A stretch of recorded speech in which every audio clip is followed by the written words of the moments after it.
So joints and bones, बिल्कुल सही कहा आपने कि बोन्स जो है वो हमारे पूरे बॉडी को थान रहा होता है, राइट। सो आप खुद इमेजिन करो, अगर हमारे शरीर में हड्डियां ना होती तो हम किसकी तरह लगते, राइट, पूरी की पूरी सांप की तरह।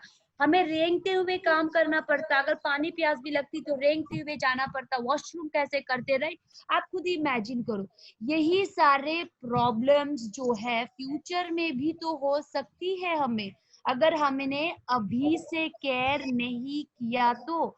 आपने देखा होगा बहुत सारे लोगों को व्हील चेयर्स पे देखे होंगे, आपने बहुत सारे ऐसे लोगों को भी देखा होगा जो अपने डेली के काम नहीं कर पा रहे, अपने ऐसे बहुत सारे व्यक्ति को भी देखा होगा जो अपने हाथों को नहीं मोड़ पाते, एक ग्लास पानी तक लेके नहीं पी पाते, ग्लास को नहीं पकड़ पाते, राइट। ये सब क्या है, joints and bones health, right, problem. यही सारे प्रॉब्लम्स क्यों, और ऐसा नहीं कि आपने 1 महीना कैल्शियम का टैबलेट लेना छोड़ दिया तो आपको हड्डियों की प्रॉब्लम होना शुरू होगी, बिल्कुल भी नहीं। ये जो है धीरे धीरे धीरे धीरे करके हमारे शरीर में जो पोषण का कमी हो रहा है वो धीरे धीरे आपके बॉडी में परेशानियां देगी ओल्ड एज में जाके, या 30 साल के उम्र के बाद। तो हमारे घर में जितने बच्चे हैं specially 12 years and above, because हमारा वेस्टीज सप्लीमेंट जो है, अगर आप 12 साल के ऊपर के बच्चे को कैल्शियम पे, अगर 3 साल से लेके 11 साल के बच्चों के लिए अगर आप हड्डियों संबंधित कुछ सप्लीमेंट देना चाहते हैं तो आप Indigo protein powder, krill, cholesterol आराम से उनको दे सकते हैं। सो जॉइंट्स एंड बोन्स हेल्थ उतना ही इम्पोर्टेंट है जितना हम हमारे हार्ट के लिए ध्यान देते हैं, राइट। और सबसे सबसे कॉमन प्रॉब्लम की अगर हम बात करें तो वो अर्थराइटिस है। अर्थराइटिस से अभी बहुत सारे लोगों को प्रॉब्लम होती है। अगर हम अर्थराइटिस के सिम्टम्स की बात करें तो आप सिम्टम्स देख सकते हो, आपके कमर में दर्द होना, आपके गांठ में दर्द होना, फिर आपके बैक बैक पेन होना, रेडनेस होना, जॉइंट स्वेलिंग होना, राइट, नीज और जॉइंट्स में पेन होना, हमारे फीट में स्पाइन में पेन होना, ये सारे आपके सिम्टम्स है। अगर हम बात करें डब्ल्यूएचओ की, डब्ल्यूएचओ के अनुसार 6 में से 1 व्यक्ति को अर्थराइटिस की प्रॉब्लम होती ही होती है। और osteoarthritis second common most problem होता है। ऑस्टियोआर्थराइटिस में हमारे कार्टिलेज डैमेज होने लगती है, राइट। और ऑस्टियोआर्थराइटिस ज्यादातर लेडीज में होता है, जेंट्स से ज्यादातर लेडीज में होती है। और 80% ऑस्टियोआर्थराइटिस के केसेस में 80% जो है लोग अपना काम, लिमिटेड काम कर सकते हैं, ठीक है। जो जॉइंट्स एंड बोन संबंधित जो काम होता है जैसे कि चलना फिरना, दौड़ना, वॉशरूम जाना, अपना डेली का काम, सामान पकड़ना, ये सारे 80% काम जो है वो ऑस्टियोआर्थराइटिस में लिमिटेड हो जाते हैं, 100% नहीं कर पाते हो। वहीं पे 25% ऐसे व्यक्ति हैं ऑस्टियोआर्थराइटिस के जो एकदम से अपना डेली काम तक नहीं कर पाते, चलना फिरना भी नहीं होता, कुछ सामान भी नहीं पकड़ पाते हैं, राइट। और ये ऑस्टियोआर्थराइटिस की प्रॉब्लम जो है वो अचानक से होने वाली चीज नहीं है। देखिए हमारे शरीर में ना कोई भी चीज अचानक से नहीं होता है, वो धीरे धीरे करके ही होती है। और सबसे इम्पोर्टेंट रीजन जो है वो एक पोषण का कमी होने का ही रीजन है। आप डॉक्टर के पास भी जाते हो ना, तब भी डॉक्टर आपको विटामिन और मिनरल्स का दवाई देता ही देता, वही सारे। तो हम दवाई लेने से अच्छा हम क्यों ना कुछ नेचुरल चीज ले, यानी कि सप्लीमेंट जैसी चीज ले, ताकि हम अपने शरीर में पोषण की कमी को पूरा कर सके। वैसे ही अगर हम फर्स्ट वेस्टीज सप्लीमेंट की बात करें तो वो है आपका कोलाजिन। इजिली समझिएगा कि कोलाजिन का काम क्या है। जैसे गम का काम क्या होता है, चिपकाना, है ना। गम का काम होता है, कोई भी गम की अगर हम बात करें उसका काम होता है चिपकाना। ठीक उसी तरीके से कोलाजिन क्या करती है, हमारे बॉडी में हड्डियों को मसल्स के साथ चिपका के रखने में मदद करती है, ताकि हमारे जॉइंट्स में कंफर्ट आ सके, ताकि हम अपने हाथों को अच्छी तरीके से खुल सके, हमें बैठने के समय में कट कट की आवाज ना आए, हमें दर्द ना हो, हमारा कार्टिलेज डैमेज ना हो, राइट। सो कोलाजिन क्या करता है, हमारे शरीर में हड्डियों को मसल्स के साथ चिपका के रखने में मदद करती है। सिर्फ इतना ही नहीं, और सारे बेनिफिट जो हम आगे स्लाइड्स में डिस्कस करेंगे। वेस्टीज कोलाजिन क्या चीज है, इसमें वेस्टीज कोलाजिन के इंग्रेडिएंट्स क्या है, इसमें कोलाजिन पेप्टाइड है, राइट। उसके बाद रोजीब एक्सट्रैक्ट है, और उसके बाद विटामिन सी। सो कोलाजिन जो है, आप ऑस्टियोआर्थराइटिस, जिसको ऑस्टियोआर्थराइटिस की प्रॉब्लम है, उसमें तो हम ये सप्लीमेंट्स देंगे ही देंगे। उसके अलावा आर्थराइटिस में भी कोलाजिन बहुत अच्छा रोल प्ले करता है। देखिए बहुत बार क्या होता है, बहुत सारे कंडीशंस में हमारे बॉडी से कोलाजिन नेचुरली खत्म हो रहा होता है। जैसे कि एक एज के बाद, 30 साल के बाद हमारे शरीर में कोलाजिन नेचुरली धीरे धीरे करके कम हो रहा होता है ना। तो अगर आप वेस्टीज सप्लीमेंट ले रहे हो, तो ये हमारे बॉडी में नेचुरल वे में कोलाजिन के सिंथेसिस में मदद करेगा, सपोर्ट करेगा। सिर्फ इतना ही नहीं, हमारे टिश्यूज को भी हेल्दी रखेंगी, हमारे जॉइंट हेल्थ को अच्छा रखने में मदद करेगा, और हमारी हड्डियों में जो फ्लेक्सिबिलिटी है, आप देख रहे हो जॉइंट्स में जो फ्लेक्सिबिलिटी है, हम हाथों को घुमा पाते हैं, है ना, हमें चलने फिरने में दिक्कतें नहीं होते। तो हमारा हड्डियां क्या है, जॉइंट्स क्या है, फ्लेक्सिबल है। तो उसी फ्लेक्सिबिलिटी को कोलाजिन इंप्रूव करने में मदद करता है। जैसे कि अर्थराइटिस की प्रॉब्लम में क्या होता है, सूजन पड़ती है, फूल जाता है हमारी जगह, हमारी हड्डियां फूल जाती है ना, तो उस सूजन को कम करने में भी कोलाजिन मदद करता है। और ज्यादातर आप देखो हड्डियों की प्रॉब्लम में अगर देखा जाए तो लोग ये कंप्लेन करते हैं कि अगर मैं पैर को सीधा खोल के बैठ रहा हूं तो उसको फिर से मोड़ने में दिक्कत होती है, स्टिफ हो जाता है, या अपने पैरों को ज्यादातर हिला नहीं पाता, या ज्यादातर मैं खड़ा नहीं हो पाता। अगर मैं लंबे समय तक बैठूं तो मेरे कमर में दर्द होना शुरू हो जाता है, राइट। तो ये सारे जो प्रॉब्लम्स है उसमें आप कोलाजिन दे सकते हो। अगर कोई आपको मसल पेन यानी कि मसल में दर्द हो रहे ऐसे कंप्लेन करते हैं, तो उस मसल की हेल्थ को भी मेंटेन करके रखने में कोलाजिन बहुत अच्छे से मदद करता है। सो कोलाजिन की डोसेजेस क्या है, अगर आप नॉर्मल देखिए 30 साल के बाद वैसे ही कोलाजिन हमारे बॉडी में कम हो रहा होता है ना। तो 30 साल के बाद तो आप कम से कम महीने में 3 से 4 महीना तो आपको कोलाजिन लेना ही लेना है। 3 से 4 महीना तो आप कोलाजिन लोगे ही लोगे, अगर आप 30 साल से बड़े हैं तो। If you are 30 years and above, तो आप महीने में 3 महीना तो आप कंटिन्यू कोलाजिन लो ही लो, ठीक है। अगर 12 साल के बच्चे को भी हम दे सकते हैं अगर रिक्वायरमेंट है तो, ठीक है।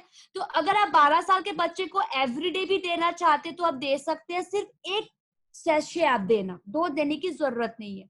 लेकिन अगर आप कोलाजिन किसी को प्रॉब्लम में दे रहे हो, अर्थराइटिस, ऑस्टियोआर्थराइटिस, या हड्डियों की प्रॉब्लम्स में, बैक पेन की प्रॉब्लम्स में, या कोई ऐसा कंप्लेन कर रहे हैं कि हड्डियों में कट कट आवाज आ रहा है, या मेरे मसल्स में दर्द हो रही है ना, हड्डी के कोई भी संबंधित प्रॉब्लम्स में अगर आप कोलाजिन दे रहे हो, तो 12 साल की उम्र ऊपर आप 2 सैशे दीजिएगा, ठीक है। प्रॉब्लम्स में दे रहे हैं तो 2 सैशे, अगर आपको कोई प्रॉब्लम नहीं है फिर भी आप कोलाजिन अपने हेल्थ को अच्छा रखने के लिए ले रहे हो, बिकॉज देखिए 30 साल के बाद तो वैसे ही कम हो रही है, तो क्यों ना हम अभी से अपने शरीर में स्टोर करना शुरू कर दे, राइट। सो अगर आप नॉर्मली ले रहे हो बिना हेल्थ कंडीशन के, तो दिन का 1 सैशे काफी है। एज लिमिट 12 साल से ऊपर, 30 साल के बाद कंपलसरी है सप्लीमेंट आपको मैक्सिमम 3 महीना लेना है। प्रॉब्लम में, किसी को प्रॉब्लम में या अर्थराइटिस के प्रॉब्लम में दे रहे हो, 6 से 1 साल तो आप हम इन्हें कंटिन्यू करेंगे ही करेंगे। कब लेना है, खाना खाने के बाद। कब लेना है, खाना खाने के बाद। अब हम बात करेंगे दूसरे सप्लीमेंट, ग्लूकोसामाइन। ये बहुत ही इंपॉर्टेंट सप्लीमेंट है, याद रखिएगा। ग्लूकोसामाइन बहुत ही इंपॉर्टेंट सप्लीमेंट। और ये ग्लूकोसामाइन क्या है, ये नेचुरली भी हमारे बॉडी में पाई जाती है, सेमी फ्लूइड होता है, एकदम आपका पानी भी नहीं और आपका इधर ये भी नहीं, सॉलिड भी नहीं। आपने देखा होगा अंडे का जो व्हाइट पोर्शन होता है ना, ठीक उसी तरीके की होती है ग्लूकोसामाइन, ठीक है। और सबसे ज्यादा कहाँ पाया जाता है, आपके कार्टिलेज और साइनोवियल फ्लूइड। साइनोवियल फ्लूइड क्या है, आपने डॉक्टर को कहते हुए सुना होगा कि पानी कम हो गया, हड्डियों में पानी कम हो गई है ना, उसका मतलब साइनोवियल फ्लूइड। तो सबसे ज्यादा ग्लूकोसामाइन कहाँ पाया जाता है, कार्टिलेज एंड साइनोवियल फ्लूइड में। तो ये ग्लूकोसामाइन हमारी बॉडी में किसकी रक्षा कर रही है, कार्टिलेज और साइनोवियल फ्लूइड की। अगर हम कार्टिलेज की बात करें तो कार्टिलेज क्या है, अगर आप अपने कान की हड्डियों को टच करोगे ना, कान की हड्डियों को टच करो, राइट, कान को भी अगर आप टच करते हो, सॉफ्ट हड्डी है ना, तो हम कान को मोड़ सकते हैं आराम से। तो ये कान में जो हड्डी है ना, इसको हम बोलते हैं कार्टिलेज। ये जो कान है इसमें क्या है, आपके कार्टिलेज, और सबसे ज्यादा आपका ग्लूकोसामाइन कहाँ पाई जाती है, आपकी हड्डियों के बीच जो कार्टिलेज पाया जाता है वहां पे। फॉर एग्जाम्पल आप इस पिक्चर को देखो, इस हड्डी को देखो, है ना, ये दो हड्डियां एग्जाम्पल, हमारे हाथ की दो हड्डियां एग्जाम्पल, राइट। सो ये जो बीच की जो है ना, आप यहाँ देखो, ये दो हड्डियों के बीच में क्या होता है, आपका कार्टिलेज, ठीक है। तो मान लीजिए किसी प्रॉब्लम के कारण ये कार्टिलेज धीरे धीरे करके डैमेज हो गया, तो क्या होगा, जब आप बैठ के खड़े होंगे या आप कुछ काम कर रहे हो, तो ये दो हड्डियां आपस में लगने के कारण हमें दर्द होना शुरू हो जाएगा, राइट। लेकिन भगवान ने हमें क्या दिया है, कार्टिलेज, राइट। भगवान ने हमें क्या दिया है, कार्टिलेज, जो हमारी हड्डियों के बीच कुशन का काम कर रही है। जब आप बैठ के खड़े हो रहे हो या अपने हाथ को मोड़ के खुल रहे हो, तो जब ये दो हड्डियां आपस में लग भी रही है ना, बीच में कार्टिलेज होने के कारण हमें कोई भी दर्द का महसूस नहीं होता, कुशन का काम करती है। और सबसे ज्यादा ग्लूकोसामाइन इसी कार्टिलेज में पाई जाती है। तो आप खुद इमेजिन करो कि इस कार्टिलेज की सुरक्षा करना कितना ज्यादा इंपॉर्टेंट है। तो ग्लूकोसामाइन यही कार्टिलेज की प्रोटेक्शन दे रहा है। और दूसरी चीज साइनोवियल फ्लूइड, यानी कि हमारी हड्डियों को लुब्रिकेट करना, ठीक है। अगर आप इमेजिन करो, अगर हमारे शरीर में ग्लूकोसामाइन नहीं होता तो क्या हमारी हड्डियों में लचीलापन होता। जैसे कि आप एग्जांपल ले लो साइकिल की, जब साइकिल के पैडल में जंग लग जाता है तो हम क्या करते हैं, लुब्रिकेट डालते हैं, ताकि हमें पैदल मारने में इजी हो, राइट। ठीक उसी तरीके से लुब्रिकेट का काम हमारे बॉडी में कौन करता है, ग्लूकोसामाइन, राइट। आपने सुना होगा ये कॉम्प्लेन, हड्डियों से कटकट आवाज आती है, उसमें आपको ग्लूकोसामाइन भी इंक्लूड करना है, ताकि वो साइनोवियल फ्लूइड फिर से प्रोडक्शन हो। ये जब आप ग्लूकोसामाइन ले रहे हो ना, एक तो हमारे कार्टिलेज जो डैमेज हुए हैं उसको रिपेयर करने में मदद करेगा। दूसरी चीज, अगर साइनोवियल फ्लूइड हमारे हड्डियों में कम हो रही है तो उसके प्रोडक्शन में भी बहुत अच्छे तरीके से ग्लूकोसामाइन मदद कर रहा है। सो अगर आप ग्लूकोसामाइन ले भी रहे हो तो आप अपनी हड्डियों को, अपने कार्टिलेज को, अपने साइनोवियल फ्लूइड को फ्यूचर डैमेज से प्रोटेक्ट कर रहे हैं। बिकॉज हड्डियां संबंधित प्रॉब्लम जो है वो एक एज में हमें होता ही होता है, राइट। अगर 40 इयर्स में अगर हमें हड्डी संबंधित प्रॉब्लम्स हो रही हैं, लेकिन अगर हम अभी से सप्लीमेंट लेना शुरू कर दे रहे हैं तो हम उस प्रॉब्लम को पीछे ढकेल रहे हैं। या अगर वो प्रॉब्लम हो भी रहा है हमें, तो हमें ज्यादा तकलीफ नहीं होगी और धीरे धीरे करके वो तकलीफ कम होते रहेगा, है ना। इसीलिए सप्लीमेंट लेना बहुत ज्यादा जरूरी है।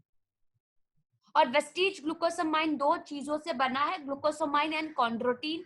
ठीक जैसे ग्लूकोसामाइन नेचुरली हमारे बॉडी में पाई जाती है, ठीक उसी तरीके से कॉन्ड्रोटिन भी हमारे बॉडी में पाई जाती है, जो कार्टिलेज की इलास्टिसिटी, अगर आप अपने कान को तानोगे ना, यानी कि पुल करोगे, तो आप देखो इलास्टिक की तरह वो पुल होता है ना। तो इसी इलास्टिसिटी को प्रोटेक्ट करके रखने में, डैमेज से प्रिवेंट करने में कॉन्ड्रोटिन मदद करता है। और ग्लूकोसामाइन की जो वेस्टीज ग्लूकोसामाइन है, ये ग्लूकोसामाइन एंड कॉन्ड्रोटिन से बना हुआ है, जो अर्थराइटिस के प्रॉब्लम में, स्पेशली ऑस्टियोआर्थराइटिस के प्रॉब्लम में बहुत अच्छा रिजल्ट देता है। और इसके बहुत सारे प्रूवन क्लिनिकल स्टडीज भी आपको इंटरनेट पे अवेलेबल मिल जाएंगी। तो ये दोनों कॉम्बिनेशन जो है हमारे कार्टिलेज एंड साइनोवियल फ्लूइड को प्रोटेक्ट कर रही है, हमारी हड्डियों को सुरक्षा दे रही है, ताकि फ्यूचर डैमेज से हम बच सके। सो वेस्टीज ग्लूकोसामाइन की डोसेजेस क्या है, दिन में 2 टैबलेट्स 2 बार। तो दिन में कितनी टैबलेट्स हो गई, 4, है ना। दिन में 2 टैबलेट्स 2 बार, तो दिन में कितने टैबलेट्स हो गए, 4 टैबलेट्स आपको लेनी है, 2-2 करके आपको लेनी है, ठीक है। एज लिमिट 12 साल से ऊपर, एज लिमिट 12 साल से ऊपर, दिन में 2-2 करके लेंगे खाना खाने के बाद, एज लिमिट 12 साल से ऊपर। एंड ध्यान रखे इसमें ग्लूकोसामाइन है, राइट, ग्लूकोज और एमाइन। सो जिसको डायबिटीज है हम उन्हें ग्लूकोसामाइन अवॉइड करेंगे और क्रिल देंगे। ठीक है। अगर कोई डायबिटीज के पेशेंट आपको कंप्लेन कर रहे हैं कि डायबिटीज के पेशेंट को हड्डी का भी प्रॉब्लम है और वो सप्लीमेंट लेना चाहते हैं, तो आप कोलाजिन और कैल्शियम तो दे सकते हो, सिर्फ ग्लूकोसामाइन को आपको क्या करना है, अवॉइड करना है, और ग्लूकोसामाइन की जगह पे आप क्या दोगे, क्रिल। ठीक है, ये चीज आप याद रखें, डायबिटीज वाले को हम ग्लूकोसामाइन ना दे के हड्डियों के लिए हम देंगे क्रिल। अब जो हमारा आज का लास्ट सप्लीमेंट है वो है आपका कैल्शियम। और हम सबको पता है कि कैल्शियम हमारे बॉडी के लिए कितना ज्यादा इंपॉर्टेंट है। कैल्शियम बहुत ही मेजर रोल प्ले करता है हमारे हड्डियों के लिए। 99% कैल्शियम जो है आपका कहाँ जाता है, हड्डियों में और बोन्स, टीथ में, यानी कि हमारे दांतों के लिए, और हमारे बोन्स में 99% कैल्शियम जाता है। और वहां से सिर्फ 1% कैल्शियम जो है हमारे बॉडी के दूसरे फंक्शंस के लिए जाती है, जैसे कि ब्लड में, मसल्स में, सेल्स में, इस प्रकार के कामों पे यूज होता है। अब देखिए, हड्डियों में अगर खून में से कैल्शियम मिल रहा है तो फिर फाइन, हमारा शरीर खून से कैल्शियम लेगा और बराबर से हमारे हड्डियों में और हमारे दांतों में कैल्शियम पहुंचाते रहेगा। लेकिन अगर हमने खाने के द्वारा या सप्लीमेंट के द्वारा कैल्शियम नहीं ले रहे, हमारे खून में ही कैल्शियम की कमी हो रही है, तो ये जो 1% काम है, जैसे कि आपके muscle contraction, blood vessel contraction, enzyme secretion, hormone secretion, हमारे बॉडी में मैसेजेस पास करना, ये भी तो कैल्शियम का ही तो काम है। ये 1% काम तो कैल्शियम ही करती है।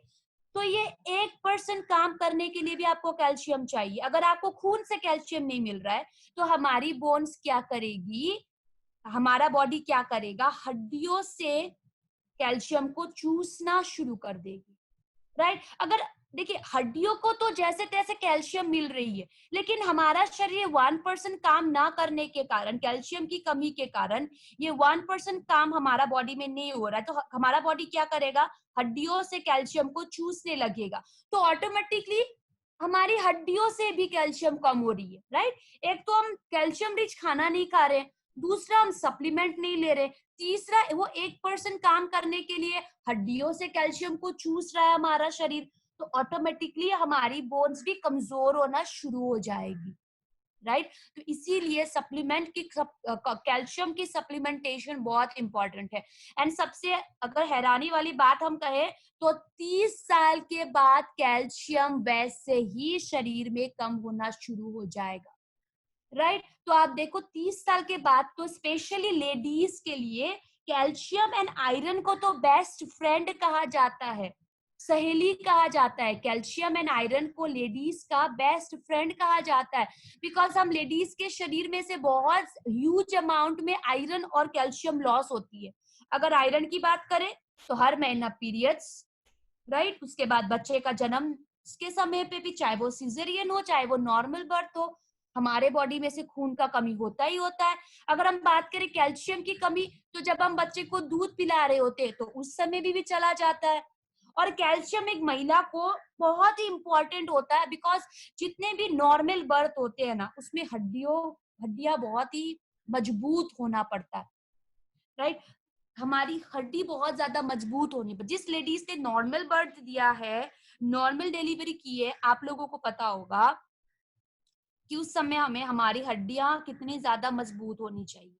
सो अगर आपके घर में कोई भी 12 साल की बच्ची है, बिकॉज वेस्टीज सप्लीमेंट जो है आयरन एंड कैल्शियम 12 साल से ऊपर के ही बच्चे को हम देते हैं, जेंट्स तो लेंगे ही लेंगे, लेकिन अगर आपके घर में लेडीज है, बच्ची है 12 साल से ऊपर, तो प्लीज उनका एक स्पेशल केयर लेना शुरू कर दे। चाहे आप उनको कोई भी सप्लीमेंट दे रहे हो, लेकिन कैल्शियम एंड आयरन बहुत इंपॉर्टेंट है। अगर आप अपनी बच्ची को 12 साल की बच्ची को स्पाइरुलिना भी दे रहे हो, वेल एंड गुड, उसमें भी बहुत अच्छे अमाउंट में आयरन है। अगर आप अपनी 12 साल से ऊपर के बच्चियों को अगर मेटामाइन दे रहे हो तो वो तो और ज्यादा बढ़िया बात है, ब्रेन के साथ उनको आयरन भी मिल रहा है। वो आपको पता है हमारे बॉडी में जितना आयरन चाहिए आपका मेटामाइन बिल्कुल उतना ही दे रहा है। सो जिन जिन लेडी कंप्लेन करती हैं फॉलिक एंड आयरन लेके उनको वॉमिटिंग हो रहा है, नौशिया हो रही है, इस तरीके की प्रॉब्लम्स आ रहे हैं, तो आप आयरन फॉलिक को मेटामाइन के साथ या स्पाइरुलिना के साथ रिप्लेस कर सकते हैं, ठीक है। तो कैल्शियम भी उतना ही इम्पोर्टेंट सप्लीमेंट है हम सब के लिए, बिकॉज अगर धीरे धीरे करके जब हमारे बॉडी में कैल्शियम की कमी होगी तो आराम से हमारे हड्डियां भी ब्रेक हो सकते हैं। तो मैं क्या कहती हूँ कि हमारे शरीर में कुछ भी प्रॉब्लम होता है ना, वो अचानक से होने के कारण नहीं। जैसे कि आप मान लो अल्कोहल की एग्जांपल ले लो, आपने आज अल्कोहल पिया, इसका मतलब नहीं कि एक ही बार अल्कोहल पीने से आपकी लीवर खराब, कुछ ना कुछ प्रॉब्लम जरूर आएंगे। लेकिन वही शराब अगर हम 10-15 सालों से कंटिन्यू कर रहे हैं तो हमें क्या होगा, हैम्पर होना शुरू हो जाए। वही शराब अगर आप हफ्ते में 3 दिन भी ले रहे हो ना, वो भी आपके लिए हैम्पर कर सकता है। ये नहीं कि मैम ने कहा है कि अगर हम रोजाना शराब पियेंगे तो हमें हानिकारक होगा, तो फिर ठीक है हफ्ते में 2 दिन लूंगा, ये भी हमारे लिए खराब चीज है। लेकिन ये अगर आप हफ्ते में 2 दिन ले रहे हो लेकिन सिर्फ 30 ml ले रहे हो, देन वो आपकी बॉडी में मेडिसिन का ही काम करेगा। लेकिन हम इंडियंस की प्रॉब्लम क्या है, जब तक हम पी के लुढ़क नहीं जाते तब तक हमें शराब पीने का मजा नहीं है। राइट, सो पोर्शन साइज पे भी हमें ध्यान देना है, ठीक है। उसी तरीके से जब आप खाना खाते हो ना, तो आप कुछ भी खाना खा लो, आपके बॉडी में पोषण का कमी होता ही होता है, होता ही होता है। तो यही पोषण की कमी अगर 10 साल तक कंटिन्यू रहे, तो अगर आप सप्लीमेंट भी नहीं ले रहे ऊपर से, तो 10 साल बाद हम 40-50 साल के तो हो ही जाएंगे। तो आप इमेजिन करो, उस समय में आपको याद आएगा काश 10 साल पहले वेस्टीज में से एक व्यक्ति मेरे पास आए थे जो बहुत ही बढ़िया सप्लीमेंट मुझे रिकमेंड किए थे, और मैंने उनको क्या कह दिया, बाय बाय थैंक यू नमस्ते कह के छोड़ दिया था, और उसके लिए मैं आज पछता रहा हूँ। क्यों? बिकॉज डॉक्टर ने तो मुझे वहां पे आयरन फॉलिक लेने के लिए कहा है, कैल्शियम लेने के लिए कहा है, मल्टीविटामिन मल्टी मिनरल्स लेने के लिए कहा है, प्रीबायोटिक एंड प्रोबायोटिक लेने के लिए कहा है। यही सारे सप्लीमेंट्स 10 साल पहले मेरे एक फ्रेंड वेस्टीज के लेके आए थे, और मैंने उनको दूर से ही tata bye bye thank you कह दिया। तो 10 साल बाद पछताने से अच्छा हम क्यों ना अभी से सप्लीमेंट लेना शुरू कर दे और अपने हड्डियों को मजबूत रखे, अपने पूरे बॉडी को मजबूत रखे। बिकॉज कैल्शियम का काम सिर्फ हमारे हड्डियों को मजबूती देना ही नहीं, इसका काम दूसरा क्या है, आपके शरीर में नर्वस सिस्टम यानी कि मैसेजेस पास करना है, हॉर्मोन्स और एंजाइम्स को सिक्रीट करता है, जो डाइजेशन के समय में जो एंजाइम चाहिए उसको सिक्रीट करती है। हमारे बॉडी में हॉर्मोन्स कितना इंपॉर्टेंट, ग्रोथ हार्मोन है, बहुत सारे हॉर्मोन्स है जो मेजर रोल प्ले करती है, मसल कॉन्ट्रैक्शन, ये सारी चीज भी तो कैल्शियम कर रही है, राइट। और लेडीज के लिए ड्यूरिंग डिलीवरी उस समय में हमको चाहिए, जब हम बच्चे को दूध पिला रहे होते हैं उस समय में हमें कैल्शियम की मात्रा ज्यादा चाहिए। तो अगर हम अभी से अपने घर की 12 साल की नहीं, छोटी बच्चियों को भी अगर हम कैल्शियम नहीं दे रहे, तो हमारी वही बच्चियां जब बाद में जाके जब खुद माँ बनने वाली होंगी तब उन्हें दिक्कतें आएंगी। तब आप क्या उनका कष्ट देख पाओगे, या आप अभी से आप प्रिकॉशंस लोगे। हमारे पास छोटी बच्ची के लिए भी कैल्शियम अवेलेबल है, इंडिगो प्रोटीन पाउडर, कैल्शियम की मात्रा और आयरन की मात्रा उसमें बहुत अच्छा है। क्रिल, विटामिन डी है बहुत अच्छी मात्रा में क्रिल, और क्रिल की एज लिमिट तो 3 साल से ऊपर है, राइट। सो इस तरीके से आप स्टीच का सप्लीमेंट्स दे और कैल्शियम की रिक्वायरमेंट पूरी करे अपनी बच्चों में। विटामिन D3, रिसेंट स्टडीज में ये प्रूफ हुआ है कि विटामिन D3 हमारे हृदय के लिए भी बहुत अच्छा रोल प्ले करता है, हमारे हार्ट को स्ट्रॉन्ग रखने में मदद करती है। और जब हमारा हार्ट हेल्दी है तो हार्ट संबंधी बहुत सारी बीमारियों को हम दूर कर रहे हैं। इसी हार्ट को, राइट, इसी हार्ट डे को हम सेलिब्रेट करेंगे इस ट्यूसडे के सेशन में। वर्ल्ड हार्ट डे सेलिब्रेट करेंगे विद वेस्टीज सप्लीमेंट। सिर्फ इतना ही नहीं, हार्ट के साथ साथ विटामिन D3 एक मेजर रोल प्ले करता है। कौन सा रोल? हम जो कैल्शियम का सप्लीमेंट लेते हैं उस कैल्शियम को आपके बॉडी में सही तरीके से एब्जॉर्ब करने मदद करता है, राइट। देखिए आप कैल्शियम खा रहे हो लेकिन आप विटामिन D3 नहीं ले रहे, तो कैल्शियम आपके बॉडी में कुछ काम नहीं करेगा, पेशाब के द्वारा बाहर निकल जाएगी। लेकिन वेस्टीज सप्लीमेंट में क्या है, वेस्टीज कैल्शियम में क्या है, वेस्टीज कैल्शियम में कैल्शियम के साथ विटामिन D3 भी है। तो जब आप वेस्टीज कैल्शियम खा रहे हो, ये हमारे बॉडी में जाके अच्छे तरीके से एब्जॉर्ब करेगा, राइट। इसीलिए वेस्टीज ने कैल्शियम के साथ विटामिन D3 को भी इंक्लूड किया, ताकि हम जब कैल्शियम ले रहे हैं वो अच्छी तरीके से हमारे बॉडी में एब्जॉर्ब हो सके। सो कैल्शियम की एज लिमिट 12 साल से ऊपर, देखिए ये वाली कैल्शियम 12 साल से ऊपर, तो अगर 3 साल से लेके 11 साल की बच्ची है आपके घर में, उनके लिए आप इंडिगो प्रोटीन पाउडर और क्रिल कोलोस्ट्रम दे सकते हैं। ठीक है, कोलोस्ट्रम की एज लिमिट याद रखिएगा 5 साल से ऊपर, तो 3 साल और 4 साल के बच्चे को कोलोस्ट्रम ना दे, इंडिगो और आपका इंडिगो प्रोटीन पाउडर और क्रिल दे सकते हैं। 5 साल से 11 साल के बच्चे को आप तीनों प्रोडक्ट दे सकते हो, तीनों सप्लीमेंट दे सकते हैं। सो आज हमने डिस्कस किया हमारे जॉइंट्स एंड बोन्स की सप्लीमेंट्स के बारे में, और ये सप्लीमेंट किस तरीके से हमारे हड्डियों को मजबूत रख रहा है